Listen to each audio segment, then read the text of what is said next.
instead of getting to utter destruction of our society through hyperinflation, that the states are going to come to the rescue by threatening secession from the United States.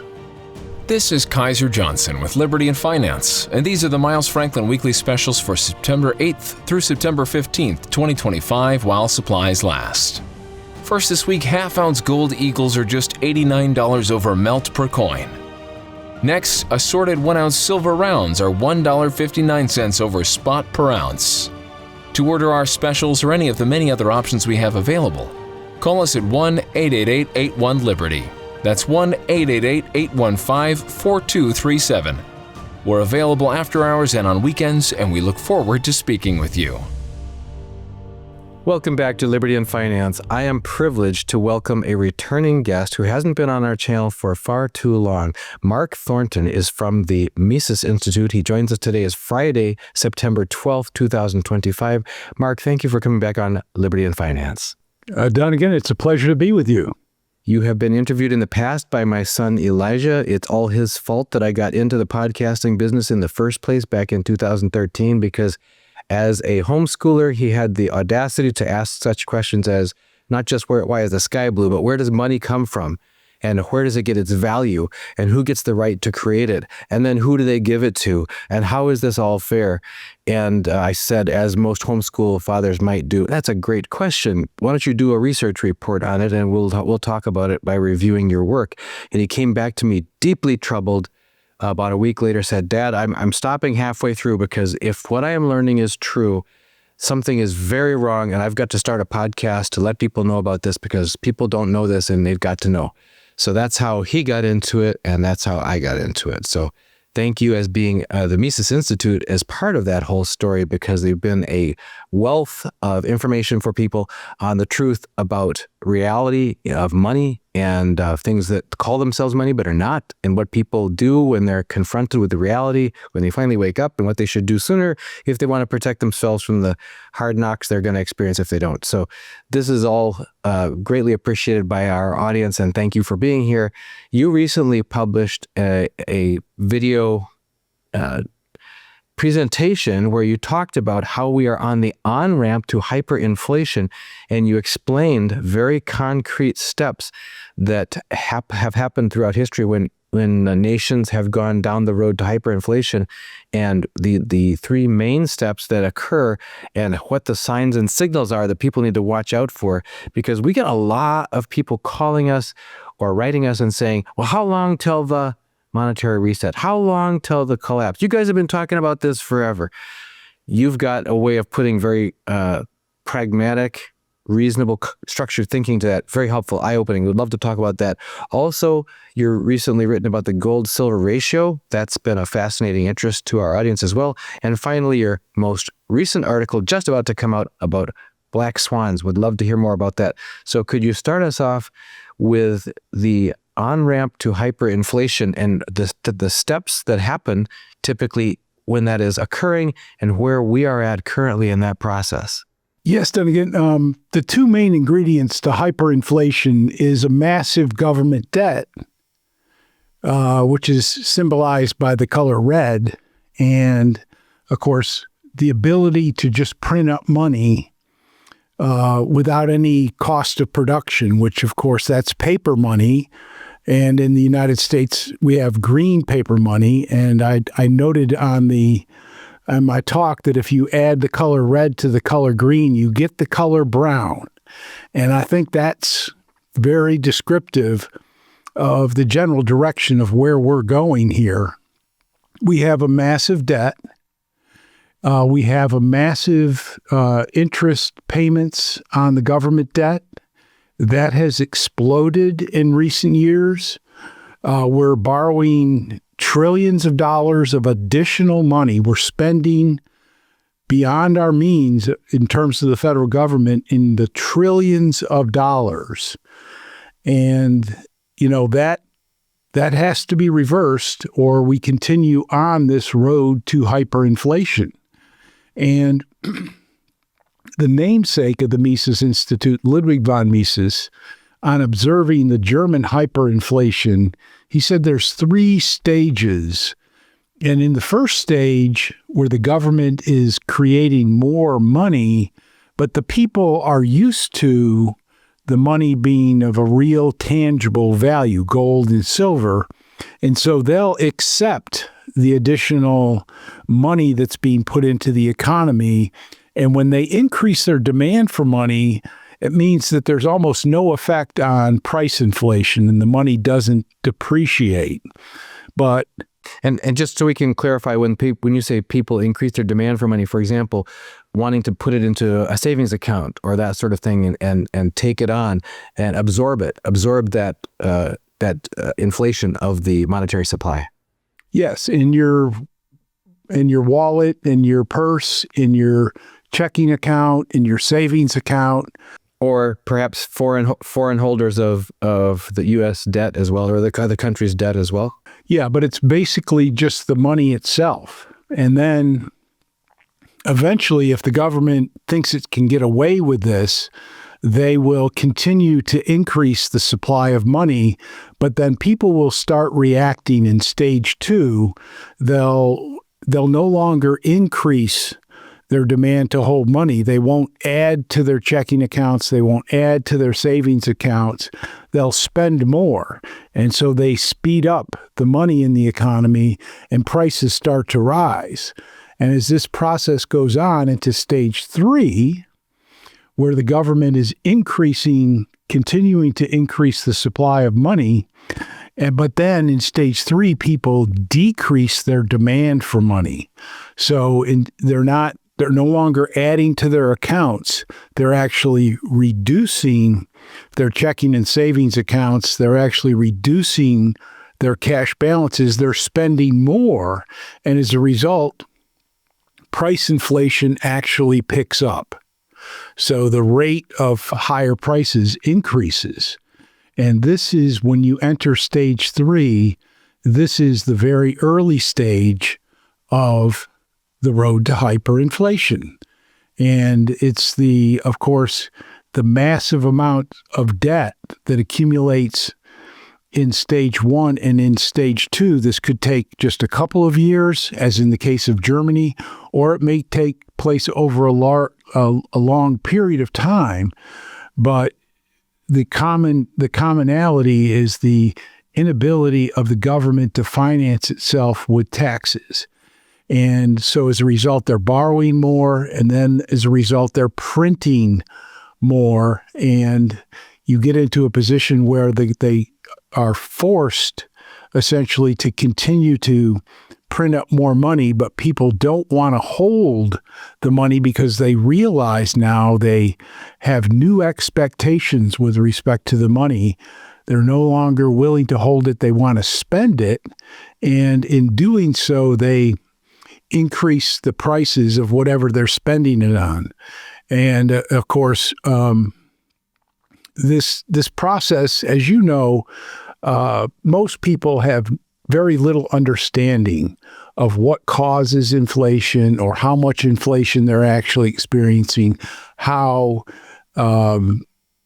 bad they're actually being made worse off. And in the whole overall process, some people are first movers. They realize it early on and they try to protect themselves. They try to protect themselves knowing that the government's going to continue to print. And so they want to get out of dollar bills and anything that's denominated in dollar bills. And they want to move into real assets. And some of the things I mentioned that we actually see today is people moving into more real estate. The price of real estate is very high now. The price of land is very high right now because people have been parking a lot of their money in extra housing, extra real estate, and extra land. And so that's one category. Another category, of course, you know all too well, and that is people deciding to exchange their fiat paper dollars for gold and silver coins, gold and silver bars, things of that nature. So, and then, of course, as that continues on, the price of gold and the price of silver starts rising. And as people lose trust in their government and then they lose trust in their currency, they want to exchange more of that currency for gold and silver coins. And so younger people in this whole process, they've been sort of forced out of the real estate market because of the high prices. They see gold and silver as sort of an antique phenomenon. And what they see is cryptocurrency and Bitcoin is something that's modern, it's cool, it's based on the gold standard. I mean, you have to expend resources to create cryptocurrency. It gets more and more difficult to create cryptocurrency. So in some sense, it's mocking the gold mining industry. In fact, they call it mining for Bitcoin or mining for crypto. And so they see that as the modern, cool, hip way to get out of U.S. paper money and into something that can go up in value over time. And of course, it has gone up in value over time. I remember when Bitcoin first came out, a single Bitcoin only cost $10. And it's been, there's more and more Bitcoin out there, but the price has risen to over $100,000. So that's the general phenomenon. And we are certainly, and I think if you take the real estate, you take the gold, silver stackers, gold stackers, and you take the people interested in crypto and accumulating crypto, that's still a minority of the overall population. Most people have no idea of what's happening to them. They have no idea what's going on right now in the world of monetary affairs. And we are in a period of monetary chaos right now, where there's no legitimate standard of monetary economics in the world. And the reserve currency of the world has now begun to be in doubt. And so not surprisingly, gold and silver prices have moved very, very high. And gold is at an all-time, record. And as I said before, real estate, housing, land prices, they're all up. Bitcoin and cryptocurrencies are all up. Stocks are even at all-time record highs too. So people are learning day by day. More and more people are coming to realize that they're being taken advantage of by their own government and the Federal Reserve, debasing the money, resulting in higher prices, resulting in impoverishment, resulting in a distribution of income away from the working class towards the wealthy Wall Street class, who's in control of the stock market. And, and then eventually, of course, we're going to see the boom-bust cycle emerge where everybody's hurt as a result. There's several things. This description you make sounds very realistic. It sounds very descriptive of what we're in the middle of right now. Several things jumped out to me as you went through that. One was that in addition to the psychological awakening, the psychological awareness on ordinary people's part that their unjustified or undeserved trust in the stability of the value preservation capacity of what's called money in the culture, once it changes into being unbacked currency, is eroded. Their trust in that. They start to awaken to this idea that, wait a minute, unlike everything that I thought was instinctively and naturally and common sense fairness about that once you earn and you save that it stays there and it's stable. No, this is being stolen from through the corrosive effect of inflation.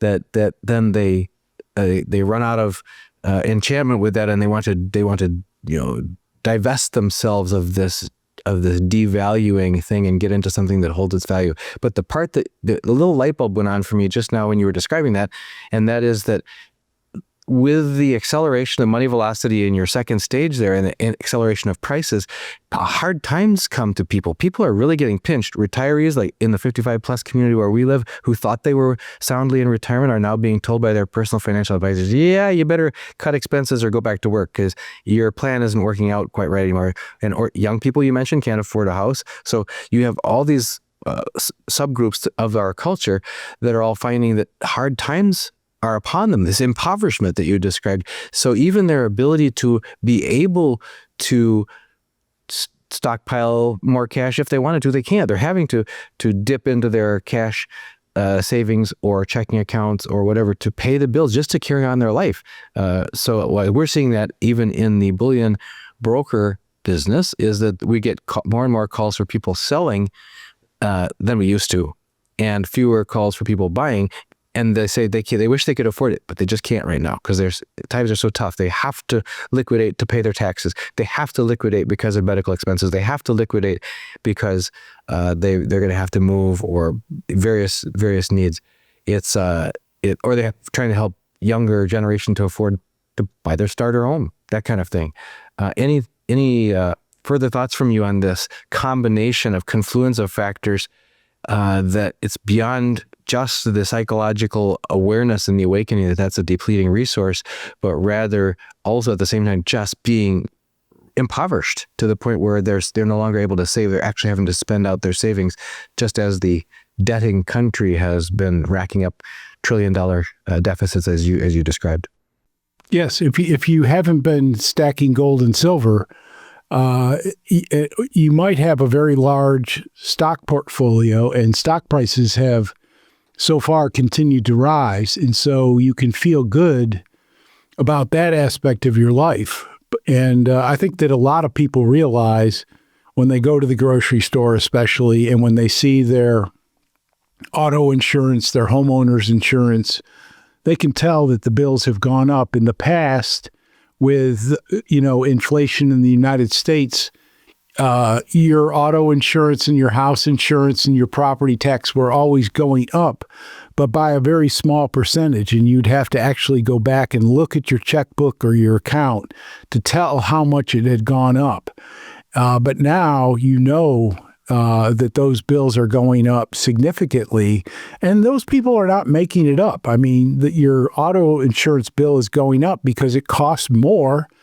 If your car is in a collision or something, it's going to cost a lot more money to get the new parts and to pay the labor and everything else associated with that. If your house burns down, the raw materials and the labor to make it good, all of that's gone up significantly. So these companies are not just making these bills up. The electric company is not making the fact that electricity is going up in price rapidly. In many cases, they're not even producing it. They're buying it from somebody else.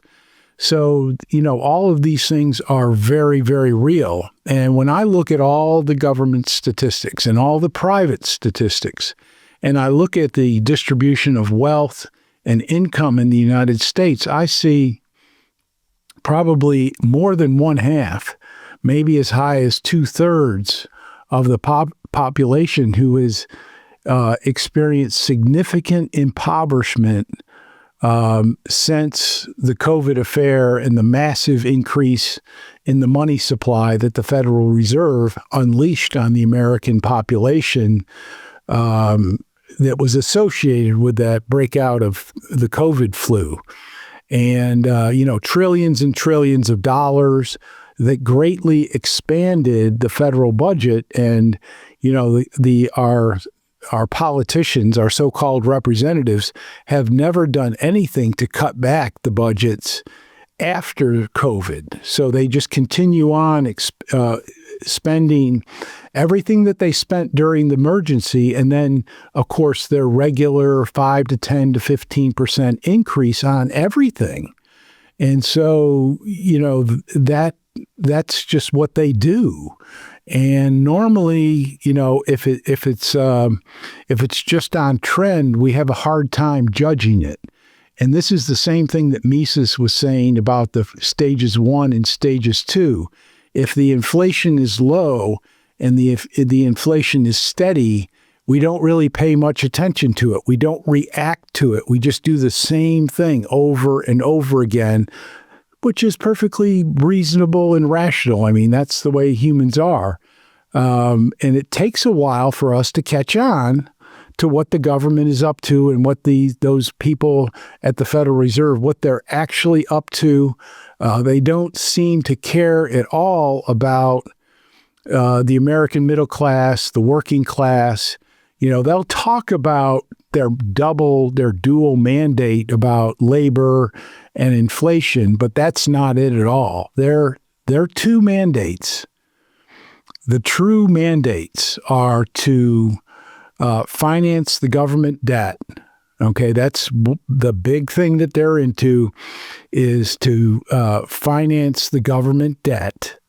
That's what they do. They buy government bonds. That's what their job is. So that's one of their mandates, is to help manage the government debt.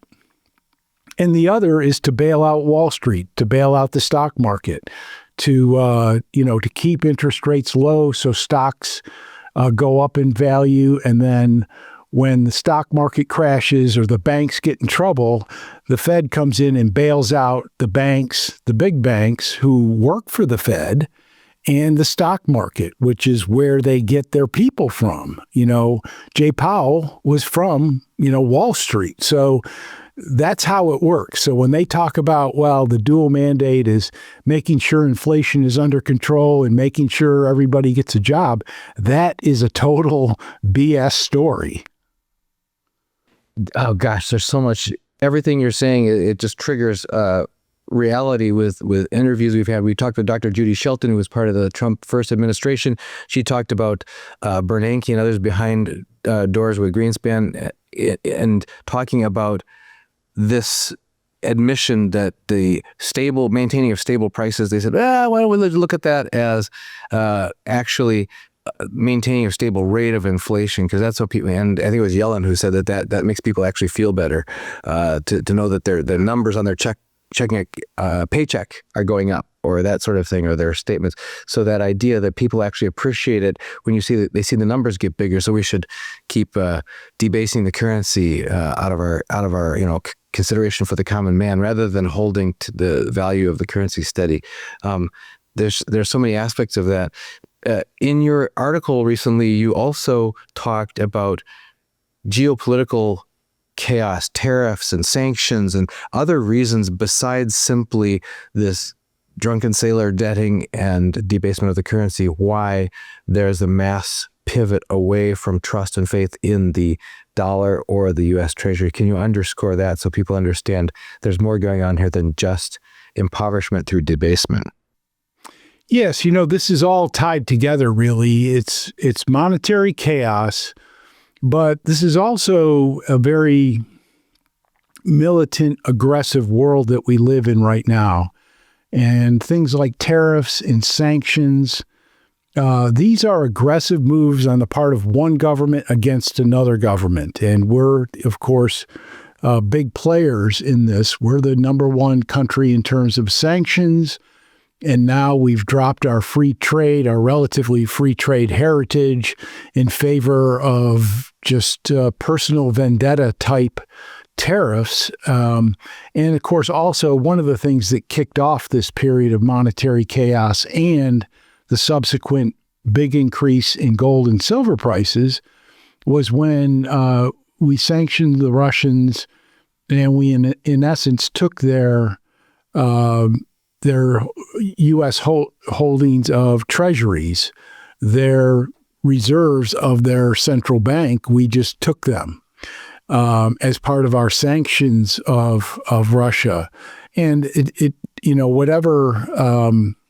we can't really get into what happens before that, but this is just an ongoing escalation that's very much of military in its nature, and tariffs and sanctions are really just the first steps. And this is very unfortunate. This is very concerning. And of course, this is why other central banks have lost faith in the U.S. dollar. They've lost faith in U.S. government bonds. So certainly we should not have any faith in the U.S. dollar and U.S. government bonds, even if other central banks now have lost faith in it.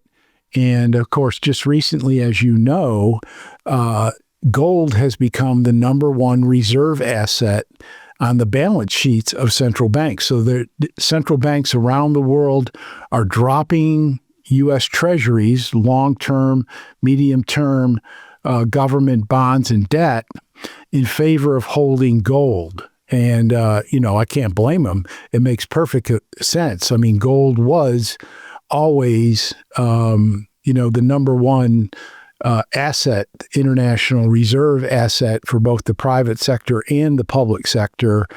And, central banks realize that the trusting system of Bretton Woods and the subsequent dollar denomination, where we more or less played fair with other countries, is over. And so they've taken to replacing the dollar assets on their balance sheets with gold. And that's a big reason why gold has gone up in value, because central banks have been big purchasers. But certainly I think that if central banks don't trust the U.S. dollar and they're getting out of the U.S. dollar, I think that's really good evidence that everybody should wake up and do the same thing. It's often illuminating for the little guy to see what the big money are doing and not listen to what they say, not listen to all the spin that goes on, all of the misdirection that says, we're doing this for the good of the people. Janet Yellen saying, yeah, people would prefer this or whatever. Just look what they're doing. Another thing that they're doing, if you say they, those are the highest parts of the food chain as insiders, the CEOs of even the Magnificent Seven corporations that have been the high flyers, the darlings of Wall Street for the past couple of years, are selling at a ratio of 7-1 over buying in the market as we see it today. Any comments on that before we turn our attention to the gold-silver ratio? Oh, yeah. I mean, the Magnificent Seven is toast.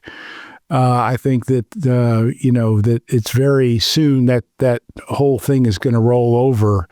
The seven magnificent stocks are no longer all that magnificent. And they talk about record-setting days on the stock market, but they're really only marginal increases. And I think you're right. We need to focus in on the fact that the wealthy and the big players are not only turning to gold, but now they're turning to silver with gold prices up so high. The Russians and the Saudis, the big players, big investors are getting out of the stock market and moving into things like physical silver. And so I really regret it, the fact that so many of the little guys are being forced into selling their silver stacks at this time. They see it as, well, they've made a lot of money and they've got to pay their taxes, or they got to pay the insurance bill, or they've got a medical bill. That's very, very regrettable. They're getting squeezed. But, these big players, they are definitely, if we can follow their actions, I think that what they're telling us is that they're getting out of the stock market. They're getting into hard assets, particularly gold and silver, just like foreign central banks. And they're getting out of the U.S. dollar. The dollar is falling precipitously this year. Investors in Europe and Asia are getting very worried about their investments in the United States, because even though they're nominally going up in value, the value of the U.S. dollar is down, I think, 10%. So that when they translate those gains back into Europe and stuff, they realize that they haven't gained anything in terms of their local currency. And the other currencies are not in much better shape. I mean, the Japanese are in chaos. The British are teetering on disaster. The French are all locked up. So we're not the only basket case in town.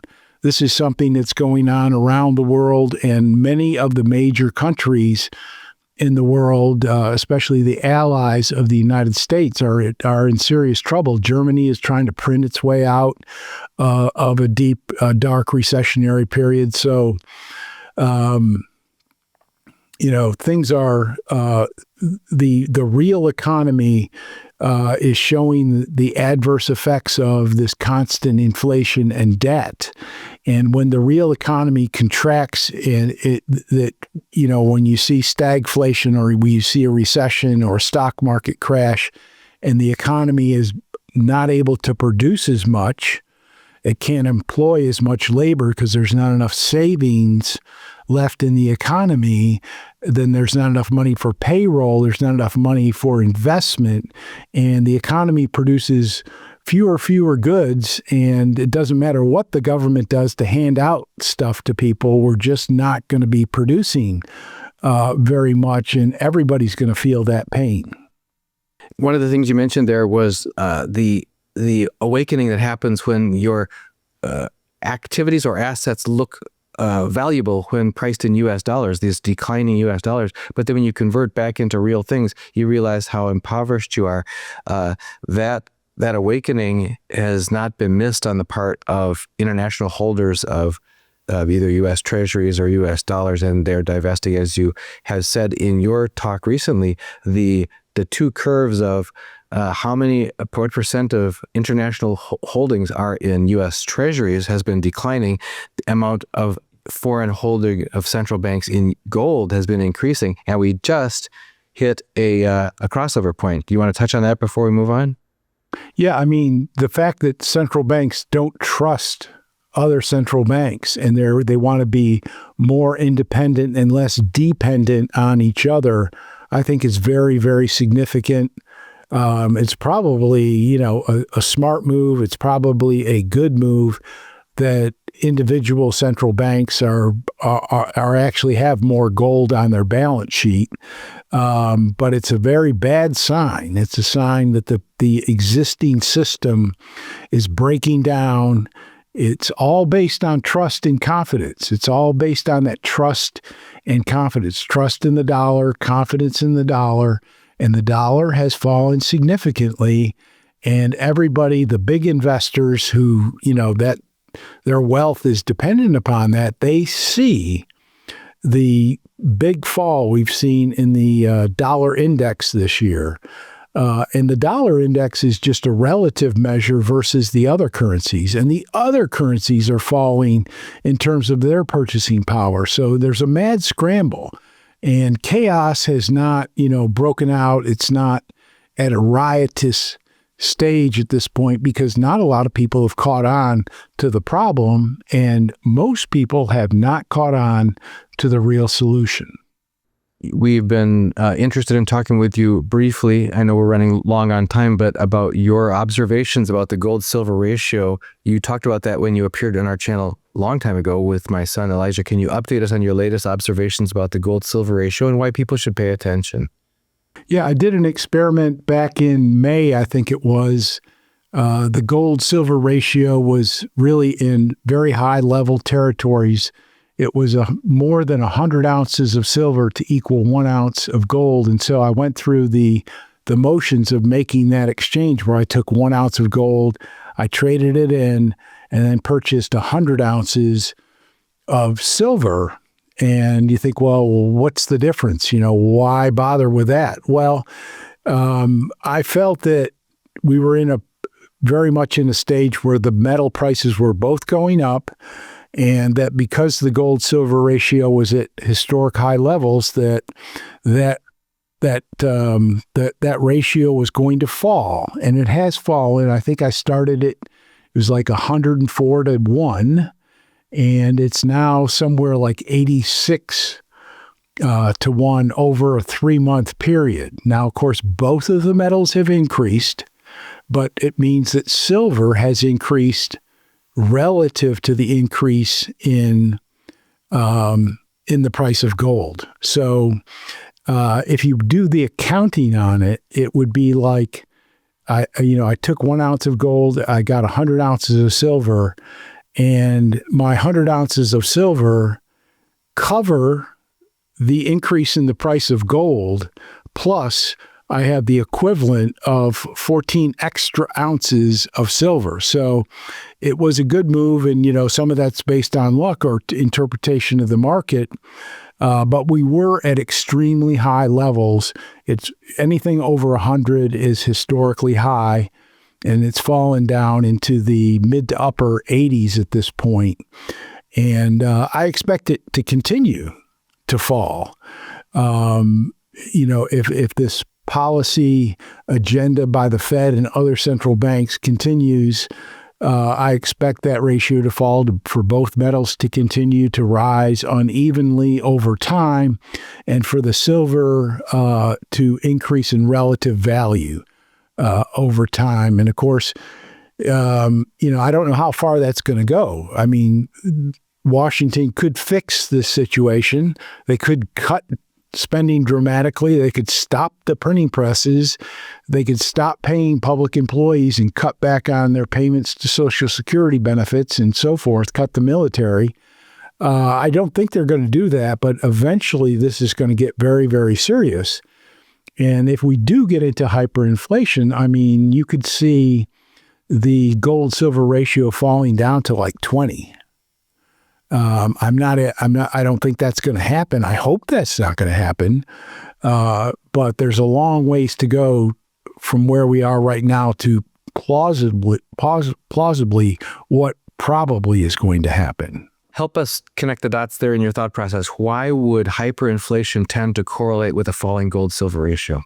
Well, because silver is going to rise in relative importance. The central banks would probably become less of accumulators and maybe even have to disperse their gold to somehow soften the brunt of inflation, whereas silver is a monetary metal that's actually used in commerce. So I would anticipate that when we get into a hyperinflation, that people actually start using silver to make certain types of purchases. Now, you won't be able to pay your electric bill with silver, but there are probably a lot of things that you will be able to pay with the use of silver. If you're actively trying to pay with silver, you're starting to find people who are interested in receiving silver rather than dollars because they don't have any access. They don't really know.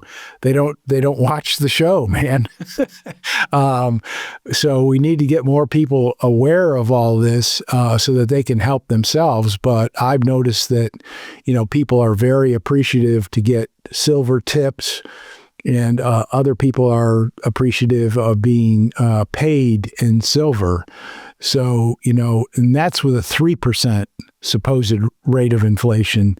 You can imagine if the government's measure was 10 or 15%, hyperinflation is actually technically known as, anywhere from 20 to 50% price inflation per month as measured by the government's statistics. So we have a long ways to go till we get to an official hyperinflation. And that's why I say that we're only on the on-ramp to the road for hyperinflation. And there's every good indication that, rationally we could stop the printing presses, rationally we could slash the budget and stop this problem in its tracks. I just don't think that's going to happen. I think the political class is super, super arrogant. I don't think that they show any appreciation for the people they're supposedly representing. I don't think they really care about the rank and file citizenry of this country or any country. I think they're in it for themselves, the people at the Fed, the people in Congress. I don't think we can depend on them whatsoever. I think we have to depend. This is too serious. It has something that's potentially so dangerous to our standard of living that we have to step forward. We can't wait for these bozos to come to the rescue, because there's no indication whatsoever that they're going to do anything to help us. We have to help ourselves. You mentioned there along the way that people will rise to using silver for ordinary transactions because it's an honest money. It's an honest currency. We are seeing a movement among the states, not at the federal level so much, but at the movement among the states, bringing out legal tender laws for gold and silver. It was 14 states, then it was 17, 19. It's getting to be like 22 states that are seriously looking at this. And that if people go to soundmoneydefense.org or perhaps at the Mises Institute, there may be current information about that as well, as far as this movement among the states within the U.S. to establish, for the good of their people, the freedom and the right to choose to use sound, true, honest money, such as gold or silver. And if people want to do it right now, today, there's a link in the description of this video for Glint Pay, which is it looks like a MasterCard debit card, but when you use it, nobody knows at the checkout that you're actually using grams of gold that are in your account to pay for your purchases, so that you're instead of having your dollars sitting in your checking account being stolen for the inflation, you've got grams of gold sitting in your Glint Pay account in a vault in Zurich, Switzerland, and you're maybe holding their value or even increasing in value in between the times that you're spending a little bit of it along the way. Yeah, one of our students at the Institute actually started that Sound Money Defense League. I'm very proud of his work. He's been incredibly productive with almost no resources available to him. And he's hit, a live vein in the American public, and he's done some great work. J.P. Cortez, and I think this is what really, I haven't written about this yet, but I'll give you the punchline, which is, I think what's going to force the politicians' hands is when the states that have already woken up to the problem, the states like Utah and Idaho and Florida, Texas and so forth, once those states start threatening to secede from the Union of the United States, that's when they're going to wake up and start doing something about it. Either as a result of outright secession or just the threat of secession. But I think instead of getting to utter destruction of our society through hyperinflation, that the states are going to come to the rescue by threatening secession from the United States. That's major talk about a major event. You've written recently, or is about to get published, an article about black swans, which you can explain to us why these sort of seminal or page-turning or tectonic plate-shifting events can come apparently out of nowhere, and what even might have been completely unexpected or unpredicted can suddenly be the thing that the straw that breaks the camel's back, and all of a sudden you're going off in a new direction. What do you see about that, and what do you think people should be perhaps prepared for? Well, before the black swan, it was Keynesian animal spirits that supposedly swayed the economy into booms and busts. Black swans gave us a different level of explanation that something real happened that kicked things into a boom or kicked things into a bust. But what I tried to show in that article, that talk, was that it really just represents what's going on fundamentally in the economy. And then once I described that, I started talking about some of the things that are potentially black swans that are existing right now. Certainly the artificial intelligence situation where they're spending money hand over fist, not really knowing where they're going, and that without any completed plans for the electricity and the data centers and the investment and all the rest, without any real roadmap for customers and revenues and so forth. But there's a lot of other things. I mean, we're living in an everything bubble where the trillions of dollars that the Fed has created has really set off bubbles in most areas of the economy. Traditionally, real estate is a big one. We've been concerned about commercial real estate markets. So that's certainly a possibility. Cryptocurrency has been, has gone from 10,000 to 110,000. We don't really understand that all that well. I mean, the American public, the people who have been purchasing cryptocurrency, they don't even really understand it. I've talked to many people who have invested in cryptocurrency and they have no idea of what it is or why it's valuable. They just own it. So, that's a classic type of area where black swans develop, black swans emerge. And, it's a great news story, and it kicks off a crisis of some sort. But ultimately, it's still the Fed behind the curtain that's been increasing the money supply and lowering interest rates, and and creating the fundamental reasons for these booms and busts. So, there's a lot of potential black swans out there, and I go through a lot of them in the podcast tomorrow.